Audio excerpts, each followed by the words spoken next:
அமரர் கல்கியின் சிவகாமியின் சபதம் பாகம் 4 47ஆம் அத்தியாயம். சிறு தொண்டர். பல்லவ வீரர்களில் சிலர் சந்தேகித்தது போல் சேனாதிபதி பரஞ்சோதியின் உடம்புக்கு ஒன்றுமில்லை. அவருடைய தேகம் சௌக்கியமாகத்தான் இருந்தது. ஆனால் அவருடைய மனதிலேதான் சௌக்கியமும் இல்லை, சாந்தமும் இல்லை. தம்முடைய கூடாரத்தில் தன்னந்தனியாக பரஞ்சோதி உட்கார்ந்திருந்தார். அவருக்கு தூக்கம் வரவில்லை. அவருடைய மனக்கண் முன்னால் வாதாபியின் வீடுகள் பற்றி எரியும் காட்சியும், ஸ்திரீகளும் குழந்தைகளும் வயோதிகர்களும் அலறிக்கொண்டு ஓடும் தோற்றமும், பல்லவ வீரர்கள் வாதாபியின் எரிகிற வீடுகளிலும் கடைகளிலும் புகுந்து கொள்ளையடிக்கும் காட்சியும், தலைவேறு கைவேறு கால்வேறாக கிடந்த உயிரற்ற வீரர்களின் தோற்றமும், இரத்த வெள்ளம் ஓடும் காட்சியும் மாறி மாறி வந்து கொண்டிருந்தன. இந்த கோரமான காட்சிகளோடு இருளடைந்த பாதாள புத்த விகாரத்தில் சிவகாமியின் மீது விஷக்கத்தியை எரியப்போன நாகநந்தியின் தோற்றமும், விஷக்கத்தியை காட்டிலும் குரூரமான நஞ்சு தோய்ந்த சொல்லம்புகளை அந்த பேதை பெண் மீது மாமல்லர் பொழிந்த சம்பவமும், கத்தியால் குத்தப்பட்டு தரையிலே செத்து கிடந்த கண்ணபிரானுடைய கலையிழந்த முகமும் இடையிடையே அவர் உள்ளத்தில் தோன்றின. இவ்வளவுக்கும் மேலாக நெற்றியில் வெந்நீரும் தேகமெல்லாம் ருத்ராட்ச மாலையும் அணிந்து கையிலே உழவாரப்படை தரித்து சாந்தமும் கருணையும் பொழிந்த திருமுகத்தோடு விளங்கிய திருநாவுக்கரசர் பெருமான் சேனாதிபதி பரஞ்சோதியை அன்புடன் நோக்கி, அப்பனே, நீ எங்கே இருக்கிறாய்? என்ன காரியம் செய்கிறாய்? போதும் வா, உனக்காக எத்தனை நாள் நான் காத்து கொண்டிருப்பேன் என்று கேட்டுக்கொண்டே இருந்தார். அதற்கு பரஞ்சோதி, குருதேவா, இன்னும் 60 நாளிகை நேரம்தான், பிறகு தங்களிடம் வந்து விடுகிறேன் என்று மறுமொழி சொல்லிக் கொண்டிருந்தார். சிவகாமி தேவியை விடுதலை செய்து ஆயனரிடம் சேர்ப்பித்து அவர்களை முன்னதாக ஊருக்கு அனுப்பி வைத்த பிறகு பரஞ்சோதி பொறுக்கி எடுத்த வீரர்கள் அடங்கிய படையுடன் மேற்கு நோக்கி சென்றார். வேங்கியிலிருந்து வரும் சல்லுக்கர் சைனியத்தை எதிர்பார்த்து கொண்டிருந்த ஆதித்தவர்மருடன் சேர்ந்து கொண்டார். வாதாபி தகனம் ஆரம்பமான 3 நாளைக்கெல்லாம் வேங்கி சைனியம் வந்து சேர்ந்தது. அந்த சைனியம் பெரும்பாலும் யானைப்படையும் குதிரைப்படையும் அடங்கியது.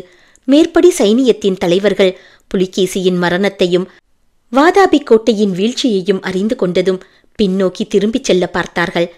பரஞ்சோதியின் முன் யோசனை அதற்கு இடம் கொடுக்கவில்லை. ஆதித்தவர்மரை நின்ற இடத்திலேயே நிற்கவிட்டு பரஞ்சோதி விரைந்து வளைந்து சென்று வேங்கி சைனியத்தை பின்னோக்கி செல்ல முடியாமல் தடுத்தார். இவ்விதம் இருபுறத்திலும் சூழப்பட்ட வேங்கி சைனியம் வேறு வழியின்றி சரணாகதி அடைந்தது. அந்த சைனியத்தைச் சேர்ந்த 10,000 யானைகளும் 30,000 குதிரைகளும் ஒரு சேதமும் இல்லாமல் பல்லவர்களுக்கு கிடைத்துவிட்டன. இந்த மாபெரும் காணிக்கையை மாமல்லரிடம் ஒப்புவித்ததும் பரஞ்சோதியார் தம்மை சேனாதிபதி பதவியிலிருந்து விடுதலை செய்யும்படி கேட்டுக்கொண்டார். இத்தனை காலமும் ராஜ்ய சேவை செய்தாகிவிட்டதென்றும் இனிமேல் சிவபெருமானுக்கு அடிமை பூண்டு சிவனடியார்களுக்கு தொண்டு செய்து வாழ்க்கை நடத்த விரும்புவதாகவும் தெரிவித்துக் கொண்டார். மேற்படி வேண்டுகோள் மாமல்லருக்கு அதிகமான ஆச்சரியத்தை அளிக்கவில்லை. சென்ற சில காலமாகவே பரஞ்சோதியின் மனப்போக்கு மாறி வைராக்கியம் அடைந்து வருவதை மாமல்லர் கவனித்து வந்தார். எனவே அவருடைய வேண்டுகோளை மறுக்காமல், சேனாதிபதி, தங்கள் இஷ்டப்படியே ஆகட்டும், ஆனால் எரிந்து அழிந்த வாதாபியின் மத்தியில் நமது சிங்கக்கொடியை ஏற்றும் வைபவத்தை மட்டும் நடத்திவிடுங்கள், அப்புறம் விடை தருகிறேன் என்று சொல்லியிருந்தார். மேற்படி கொடியேற்று விழா மறுநாள் சூரிய உதயத்தில் நடைபெறுவதாயிருந்தது. இதனாலேதான் பரஞ்சோதி இன்னும் ஒரே ஒரு நாள் என்று ஜபம் செய்து கொண்டிருந்தார். மறுதினம் காலையில் உதித்த சூரிய பகவான் சில நாளைக்கு முன்பு வாதாபி நகரம் இருந்த இடத்தில், நேற்றெல்லாம் சாம்பலும் கரியும் கும்பல் கும்பலாய் கிடந்த இடத்தில் கண்ணை கவரும் அதிசயமான காட்சி ஒன்றை கண்டார். பல்லவ பாண்டிய சேனா வீரர்கள் வாளும் வேலும் ஏந்தி வரிசை வரிசையாக அணிவகுத்து நின்றார்கள். அவர்களுக்கு பின்னால் அழகாக அலங்கரிக்கப்பட்ட போர் யானைகளும் புறவிகளும் நிறை நிறையாக கண்ணு கெட்டிய தூரம் நின்றன. இந்த சேனா சமுத்திரத்திற்கு மத்தியில் அலைக்கடலுக்கு நடுவே தோன்றும் கப்பலின் கூம்பை போல் ஒரு புத்தம் புதிய சிற்ப வேலைப்பாடமைந்த ஜெயஸ்தம்பம் கம்பீரமாக நின்றது. லட்சக்கணக்கான வீரர்கள் அவ்விடத்தில் கூடியிருந்த போதிலும் கப்சிப் என்ற நிசப்தம் குடிக்கொண்டிருந்தது. சிறிது நேரத்திற்கெல்லாம் கூட்டத்தின் ஒரு முனையில் கலகலப்பு உண்டாயிற்று. பேரிகைகள் அதிர்ந்தன, இக்காலங்கள் முழங்கின.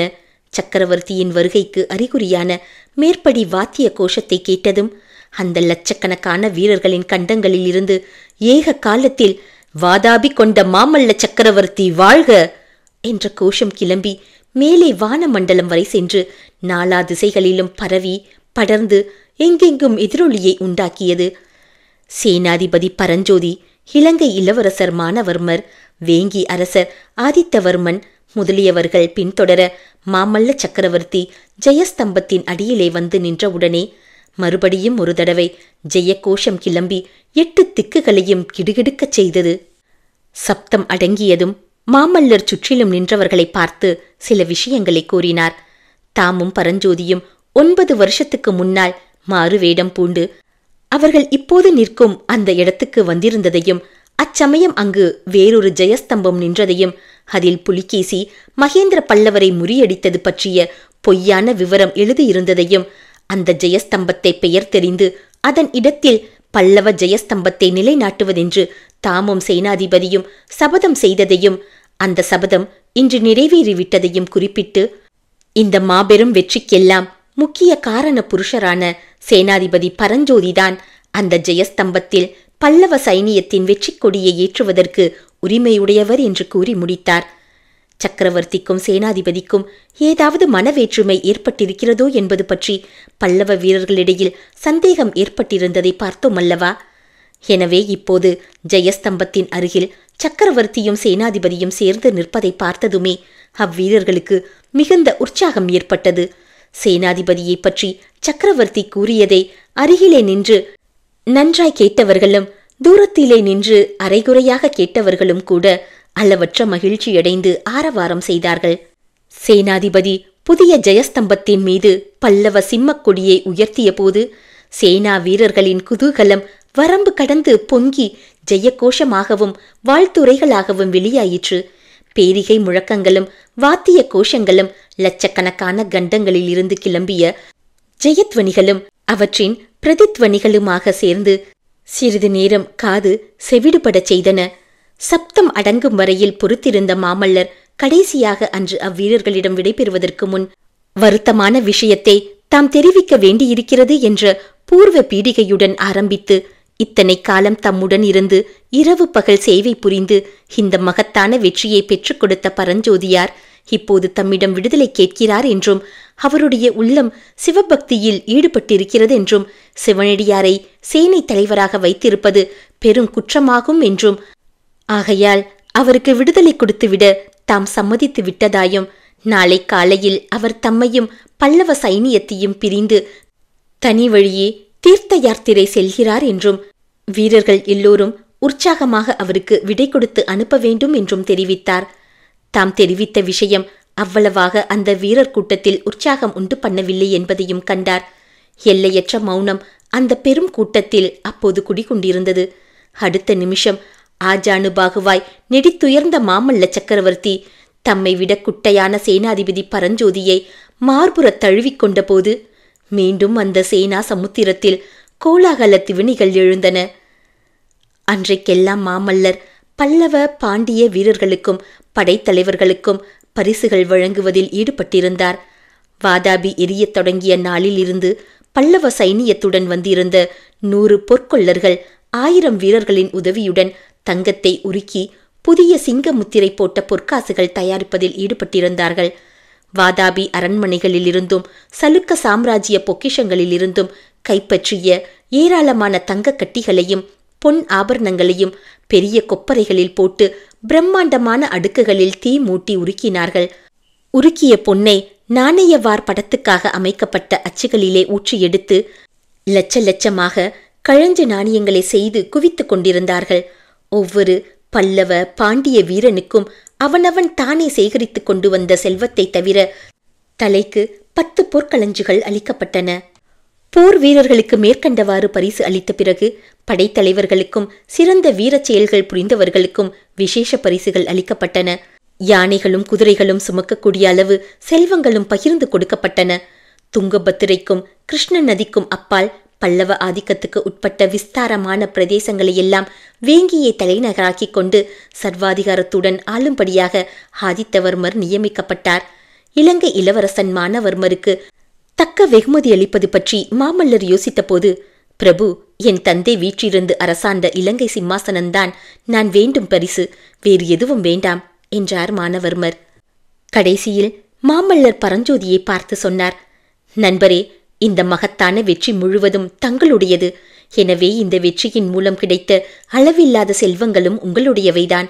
30,000 யானைகள், 60,000 குதிரைகள், காஞ்சி அரண்கள் எல்லாம் கொள்ளாத அளவு நவரத்தினங்கள், அளவிட முடியாத தங்கம், வெள்ளி ஆபரணங்கள் இவையெல்லாம் நமக்கு இந்த போரிலே லாபமாக கிடைத்திருக்கின்றன. இவற்றில் ஒரு பகுதியையாவது தாங்கள் கட்டாயம் எடுத்துக்கொள்ள வேண்டும். 5,000 யானைகளும் 10,000 குதிரைகளும் அவை சுமக்கக்கூடிய செல்வங்களும் தங்களுக்கு அளிப்பதென்று எண்ணி இருக்கிறேன். மாமல்லரை மேலே பேச விடாதபடி தடுத்து பரஞ்சோதி கூறினார், பல்லவேந்திரா, மன்னிக்க வேண்டும். தங்களிடம் நான் கோருவது முக்கியமாக தங்களுடைய தங்கமான இருதயத்தில் என்றென்றைக்கும் ஒரு சிறு இடம்தான். அதற்கு மேலே நான் கோருகிற பரிசு ஒன்றே ஒன்று இருக்கிறது. அதுவும் வாதாபி கோட்டையில் இருந்து கொண்டு வரப்பட்ட பொருளேதான். ஆகா, அது என்ன அதிசய பொருள் என்று மாமல்லர் வியப்புடன் கேட்டார். அந்த பொருள் இதோ வரும் மூடு பல்லக்கில் இருக்கிறது என்று பரஞ்சோதி கூறியதும் 4 வீரர்கள் ஒரு மூடு பல்லக்கை கொண்டு வந்து இறக்கினார்கள். பல்லக்கை திறந்ததும் அதற்குள்ளே நாம் ஏற்கனவே பார்த்த விநாயகர் விக்கிரகம் இருந்தது. வாதாபி கோட்டை வாசலில் இருந்த அந்த விக்கிரகத்துக்கு தாம் பிரார்த்தனை செய்து கொண்டதை பற்றி பரஞ்சோதி கூறி அதை தம்முடன் கொண்டு போய் தாம் பிறந்து வளர்ந்த செங்காட்டங்குடி கிராமத்தில் பிரதிஷ்டை செய்ய விரும்புவதாகவும் தெரிவித்தார். மேற்படி விக்கிரகத்தை தவிர வாதாபி நகரில் இருந்து கவரப்பட்ட வேறெந்த பொருளும் தமக்கு வேண்டியதில்லை என்று பரஞ்சோதி கண்டிப்பாக மறுத்துவிட்டார். வேறு வழியின்றி மாமல்லர் பரஞ்சோதியின் விருப்பத்துக்கு இணங்க வேண்டியதாயிற்று. பரஞ்சோதி ஸ்தல யாத்திரை செல்லும் போது 2 யானை, 12 குதிரை, 100 காலாள் வீரர்கள் ஆகிய பரிவாரங்களை மட்டும் உடன் அழைத்துச் செல்ல வேண்டும் என்று மாமல்லர் பிடிவாதம் பிடித்து தமது நண்பரை இணங்கும்படி செய்தார். மறுநாள் மதியானம் மாமல்லரும் பல்லவ சைனியமும் அவர்கள் வந்த வழியை காஞ்சிக்கு திரும்பிச் செல்ல புறப்படுவதாக திட்டமாகியிருந்தது. பரஞ்சோதியார் துங்கபத்திரை கரையோடு சென்று ஸ்ரீசைலம் முதலிய சேஸ்திரங்களை தரிசித்து விட்டு வருவதற்காக அன்று காலையிலேயே தமது சிறு பரிவாரத்துடன் புறப்பட்டார். புறப்படுவதற்கு முன்னால் மாமல்லரிடம் கடைசியாக விடை பெற்றுக் கொள்வதற்காக சக்கரவர்த்தியின் கூடாரத்திற்கு பரஞ்சோதி வந்தபோது பல்லவ பாண்டிய வீரர்கள் தங்களுடைய கட்டுப்பாட்டை எல்லாம் மறந்து அங்கே கூட்டம் கூடிவிட்டார்கள். பரஞ்சோதியின் புதிய தோற்றம் அவர்களை சிறிது நேரம் திகைப்படைய செய்தது. கத்தி, கேடயம், வாள், வேல், தலைப்பாகை, கவசம், அங்கி இவற்றையெல்லாம் களைந்தெறிந்துவிட்டு பரஞ்சோதி நெற்றியில் வெந்நீர் தரித்து தலையிலும் கழுத்திலும் ருத்ராட்சம் அணிந்து பழுத்த சிவபக்தரின் தோற்றத்தில் விளங்கினார். அவருடைய திருமுகம் நேற்று வரை இல்லாத பொலிவுடன் சுடர்விட்டு பிரகாசித்தது. சற்று நேரம் திகைத்து நின்ற வீரர்களை பார்த்து பரஞ்சோதி கும்பிட்டதும், சேனாதிபதி பரஞ்சோதி வாழ்க, வாதாபி கொண்ட மகாவீரர் வாழ்க என்று கூவினார்கள். பரஞ்சோதி அவர்களை கைகூப்பி வணங்கி அமைதி உண்டு பண்ணினார். பிறகு, நண்பர்களே, இன்று முதல் நான் சேனாதிபதி இல்லை, தளபதியும் இல்லை. சிவனடியார்களுக்கு திருத்தொண்டு செய்யும் தொண்டர் கூட்டத்தில் அடியேன் ஒரு சிறு தொண்டன் என்று கூறினார். அளவில்லாத வியப்புடனும் பக்தியுடனும் இதை கேட்டுக்கொண்டு நின்ற பல்லவ வீரர்களில் ஒருவன் அப்போது ஓர் அமர கோஷத்தை கிளப்பினான். சிவனடியார் சிறு தொண்டர் வாழ்க என்ற அவன் கம்பீரமான கோஷத்தை 100 குரல்கள் திருப்பி கூவின. சிறு தொண்டர் வாழ்க, சிவனடியார் சிறு தொண்டர் வாழ்க என்ற கோஷம் நாலாபுறத்திலும் பரவி 1000 குரல்களில் ஒலித்து எதிரொலித்தது. பரஞ்சோதியார் தமது சிறு பரிவாரத்துடனும் வாதாபி விநாயகருடனும் நெடுந்தூரம் சென்று கண்ணுக்கு மறையும் வரையில் சிறு தொண்டர் வாழ்க என்ற சிரஞ்சீவி கோஷம் அந்த சேனா சமுத்திரத்தில் திரும்ப திரும்ப எழுந்து கொண்டே இருந்தது. 48ஆம் அத்தியாயம். குளக்கரை பேச்சு. தை மாதத்தின் பிற்பகுதியில் ஒரு நாள் காலை நேரத்தில் வானம் மப்பும் மந்தாரமுமாயிருந்தது. அந்த வருஷம் ஐப்பசி கார்த்திகையில் நல்ல மழை பெய்திருந்தபடியால் தாமரை குளம் நிரம்பி கரையை தொட்டுக்கொண்டு தண்ணீர் ததும்பிற்று. காலை சூரியனை மேகங்கள் மூடியிருந்த போதிலும் குளத்தில் செந்தாமரை புஷ்பங்கள் நன்றாக மலர்ந்து இனிய நறுமணத்தை நானா திசைகளிலும் பரப்பிக் கொண்டிருந்தன. இறகுகளில் சிவப்பு வரியுடன் கூடிய நீல நிற வண்டுகள் மலர்ந்த செந்தாமரை பூக்களை வலம் வந்து இசைப்பாடி மகிழ்ந்தன. பளிங்கு போல தெளிந்திருந்த தடாகத்தின் தண்ணீரில் பெரிய பெரிய கயல் மீன்கள் மந்தை மந்தையாக நீந்தி விளையாடிக் கொண்டிருந்தன. பச்சை பசுங்குடைகளைப் போல தண்ணீரிலிருந்து கம்பீரமாக எழுந்து தலை நிமிர்ந்து நின்ற தாமரை இலைகளில் முத்து நீர்த்துளிகள் அங்குமிங்கும் தவழ்ந்து விளையாடின. தாமரை குளத்தைச் சுற்றிலும் வானோங்கி வளர்ந்திருந்த விருட்சங்கள் கப்பும் கிளைகளும் இலைகளும் தளிர்களுமாய் தழைத்து படர்ந்து சில இடங்களில் குளத்தின் தண்ணீர் மீது கவிந்து கருநிழல் பரப்பிக் கொண்டிருந்தன. பச்சை கிளிகளும் பல வர்ண குருவிகளும் இன்னிசை குயில்களும் இனிய கீதம் பாடும் மைனாக்களும் குளிர்ந்த தலைகளினிடையே உட்கார்ந்து இளந்தளிர்களை கோதிக்கொண்டும் மலர்களின் மகரந்தங்களை உதிர்த்து கொண்டும் ஆனந்தமாக ஆடிக்கொண்டும் பாடிக்கொண்டும் கிளைக்கும் கிளை தாவிக்கொண்டும் வசந்த காலத்துக்கு வரவேற்பு கூறிக்கொண்டிருந்தன. இவ்விதம் இயற்கை தேவி பூரண எழிலுடன் கொளிவீற்றிருந்த இடத்தில் ஜீவராசிகள் எல்லாம் ஆனந்த திருவிழா கொண்டாடிக் கொண்டிருந்த சமயத்தில் மானிட ஜென்மம் எடுத்த அபலை பெண் ஒருத்தி மட்டும் அந்த குளக்கரையில் சோகமே உருக்கொண்டது போல் உட்கார்ந்திருந்தாள். அவள் ஆயன சிற்பியாரின் செல்வ திருமகளும் வீராதி வீரரான மாமல்ல சக்கரவர்த்தியின் உள்ளம் கவர்ந்த காதலியும் நடனக்கலை தெய்வத்தின் பரிபூரண அருள் பெற்ற கலை ராணியுமான சிவகாமி தேவிதான். அந்த தாமரை குளத்தின் காட்சியானது சிவகாமிக்கு எத்தனையோ பூர்வ ஞாபகங்களை உண்டாக்கி கொண்டிருந்தது. அந்த தடாக கரை ஓரத்தில் 10 வருஷங்களுக்கு முன்னால் அவள் இதே மாதிரி எவ்வளவோ தடவை உட்கார்ந்து தெளிந்த தண்ணீரில் பிரதிபலித்த தன் அழகிய உருவத்தை பார்த்து கொண்டிருந்திருக்கிறாள். சென்ற 10 வருஷ காலத்தில் அவளுடைய உருவத் தோற்றத்தில் எந்தவிதமான மாறுதலும் ஏற்பட்டிருக்கவில்லை. ஆனால் அவளுடைய உள்ளம் அந்த 10 வருஷத்திலே எவ்வளவு மாறுதல் அடைந்து விட்டது. அழகிய தாமரை மலரையும் அதைச் சுற்றி வரும் நீல நிற வண்டுகளையும் பார்க்கும்போது முன்னாளில் அவள் உள்ளமடைந்த குதூகலம் இப்போது ஏன் அடையவில்லை? தண்ணீரிலே பிரதிபலித்த அவளுடைய பொன் மேனியின் சௌந்தரியத்தையும் ஆடை ஆபரண அலங்காரத்தையும் பார்த்தபோது அவள் அடைந்த பெருமிதமும் இன்பமும் இப்போது எங்கே போய்விட்டன? அந்த காலத்தில் அதே தாமரை குளக்கரையில் தன்னந்தனியாக உட்கார்ந்து மனோராஜ்யம் செய்து கொண்டிருப்பதில் சிவகாமி எவ்வளவோ இன்பத்தை அனுபவித்தாள். தனிமையிலே அவள் கண்ட அந்த இனிமை இப்போது எங்கே?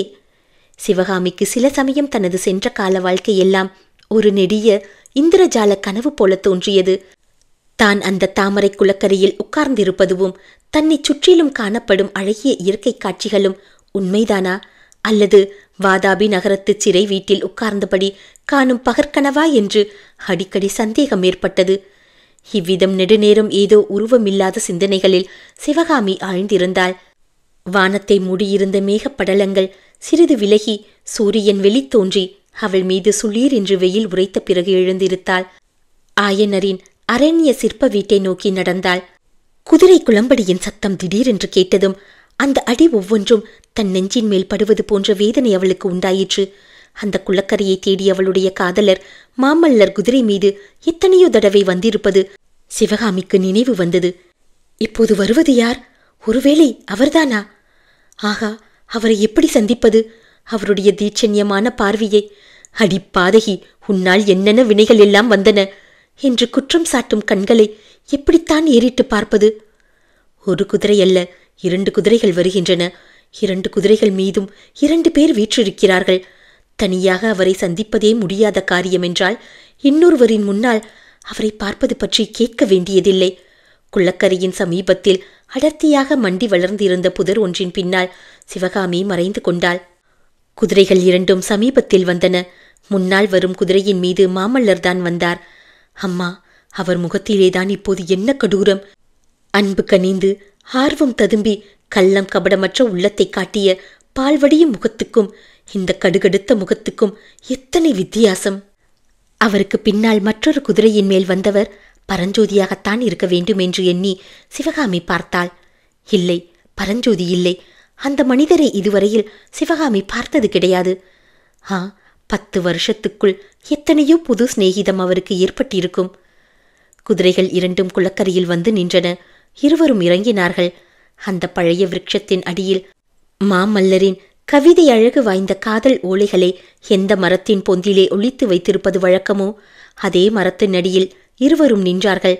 மாமல்லரின் பேச்சு அவள் காதிலே விழுந்தது. ஆம், தன்னை பற்றித்தான் அவர் பேசுகிறார். மாமல்லரின் குரலில் பின்வரும் வார்த்தைகள் வருவதை சிவகாமி கேட்டாள். ஒரு காலத்தில் இந்த தாமரை குளத்தை பார்க்கும்போது எனக்கு எத்தனை குதூகலமாயிருந்தது! எத்தனை தடவை இந்த குளத்தை தேடி ஆர்வத்துடன் ஓடி வந்திருக்கிறேன். என் அருமை தந்தையிடம் கூட என் உள்ளத்தை ஒழித்து இங்கே கள்ளத்தனமாக எத்தனை முறை வந்திருக்கிறேன். இதன் அருகில் வரும்போது சிவகாமி இங்கே இருப்பாளோ மாட்டாளோ என்ற எண்ணத்தினால் எப்படி என் நெஞ்சம் துடித்து கொண்டிருக்கும்.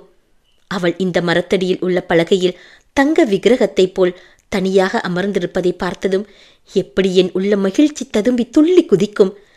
அப்படிப்பட்ட சிவகாமியை இன்று ஏறிட்டு பார்க்கவே என் மனம் துணியவில்லை. வீட்டின் வாசல் வரைக்கும் வந்துவிட்டு உள்ளே போக தயங்கி ஒதுங்கி வந்து விட்டேன். இந்த தாமரை குளம் அந்த காலத்தில் இருந்ததைக் காட்டிலும் அதிக வனப்புடனேதான் இன்று விளங்குகிறது. ஆயினும் இதை பார்ப்பதில் எனக்கு மகிழ்ச்சி உண்டாகவில்லை மாணவர்மரே. இதோ இந்த மரத்தடி பலகையை பாருங்கள். இந்த பலகையின் மேல் நாங்கள் கைகோர்த்து கொண்டு உட்கார்ந்து எத்தனையோ நாள் சொர்க்க இன்பத்தை அனுபவித்திருக்கிறோம். அந்த பலகை இன்று எப்படி வெயிலிலே உலர்ந்து மழையிலே நனைந்து துண்டு துண்டாய் பிளந்து கிடக்கிறது. இளவரசே, என்னுடைய சிதைந்து போன வாழ்க்கைக்கு இந்த பலகையே சரியான சின்னமாக விளங்குகிறது. மானவர்மர் என்று அழைக்கப்பட்ட மனிதர் ஏதோ சொன்னார். அது சிவகாமியின் காதில் விழவில்லை. மாமல்லர் அவருக்கு கூறிய மறுமொழி மட்டும் கேட்டது. மானவர்மரே, என்னால் அது நினைக்கவும் முடியாத காரியம். செடியிலிருந்து கீழே உதிர்ந்த பூ உதிர்ந்து போனதுதான். மறுபடியும் அதை செடியிலே பொருத்த முடியுமா? என்னுடைய தந்தை மகேந்திர பல்லவர் ஒரு சமயம் கூறியது எனக்கு நினைவு வருகிறது. சிவகாமியும் அவளுடைய அற்புத கலையும் கடவுளுக்கு அர்ப்பணமாக வேண்டியவை, கேவலம் மனிதர்களுக்கு உரியவை அல்ல என்று அவர் கூறினார். மகேந்திர பல்லவரின் வாக்கு ஒருபோதும் வீண் போவதில்லை.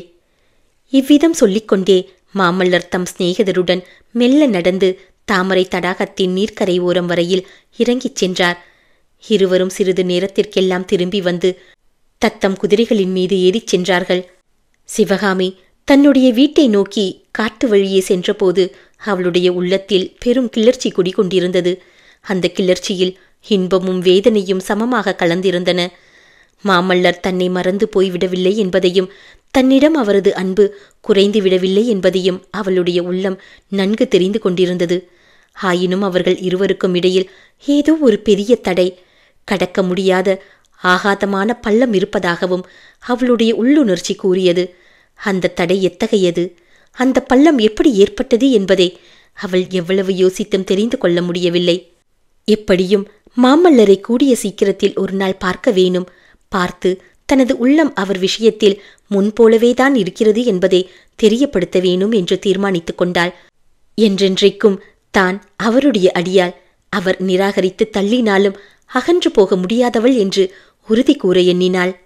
அன்று மத்தியானம் சிவகாமி ஏதோ சிந்தனையில் ஆழ்ந்து உட்கார்ந்திருப்பதை பார்த்த ஆயனர் தயங்கி தயங்கி அவளுடன் பேச்சு கொடுக்க முயன்றார்.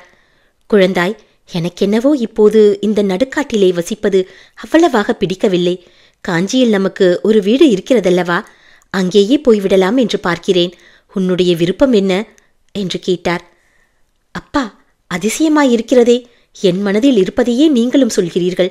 எனக்கும் இந்த காட்டில் தனியாயிருக்க இப்போது அவ்வளவு பிரியமாயில்லை. 4 பேரை பார்க்க வேண்டும், பேச வேண்டும் என்றிருக்கிறது. காஞ்சிக்கு போனால் கமலி அக்காளுடனாவது பேசி பொழுது போக்கலாம். நாளைக்கு புறப்படலாமா அப்பா என்றாள் சிவகாமி. நாளைக்கு புறப்படலாம் என்று எண்ணித்தான் நானும் பல்லக்கு அனுப்பி வைக்கும்படி சொல்லி இருக்கிறேன். நாளைய தினம் காஞ்சி நகரில் பெரிய கோலாகலமாயிருக்கும். நாளைக்கு காஞ்சி நகரில் என்ன விசேஷம் அப்பா என்று சிவகாமி கேட்டாள்.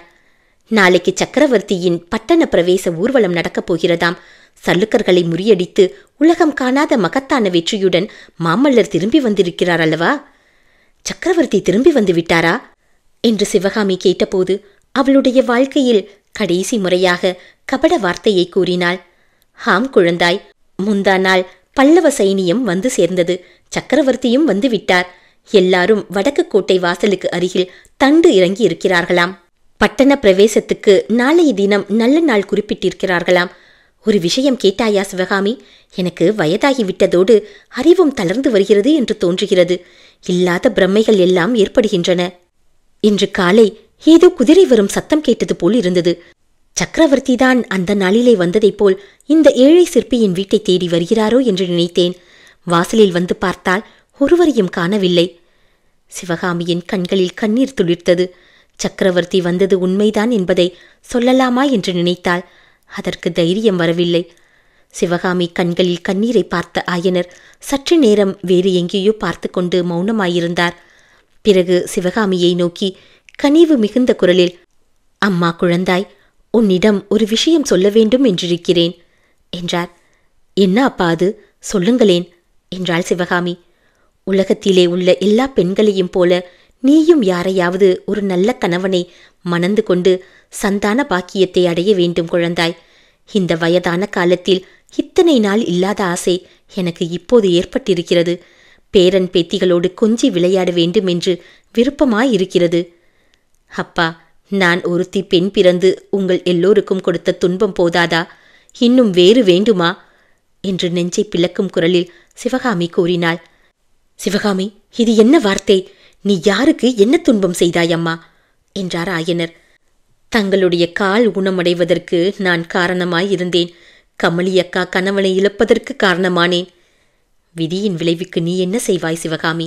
கண்ணபிரான் தலையில் அவ்விதம் எழுதியிருந்தது. அவன் அகால மரணம் அடைந்தாலும் அவனுடைய குலம் விளங்குவதற்கு சின்ன கண்ணன் இருக்கிறான். என்னுடைய குலம் அந்த மாதிரி விளங்க வேண்டாவா? உன்னை தவிர எனக்கு வேறு யார்? அப்பா, ராஜகுலத்தில் பிறந்தவர்கள் தங்களுக்கு பிறகு சிம்மாசனம் ஏறவும் அரசாட்சி செய்யவும் சந்ததி வேண்டுமென்று கவலைப்பட வேண்டும். நம்மை போன்ற ஏழை எளியவர்களுக்கு சந்ததியை பற்றி என்ன கவலை என்றாள் சிவகாமி. 48ஆம் அத்தியாயம் நிறைவு பெற்றது.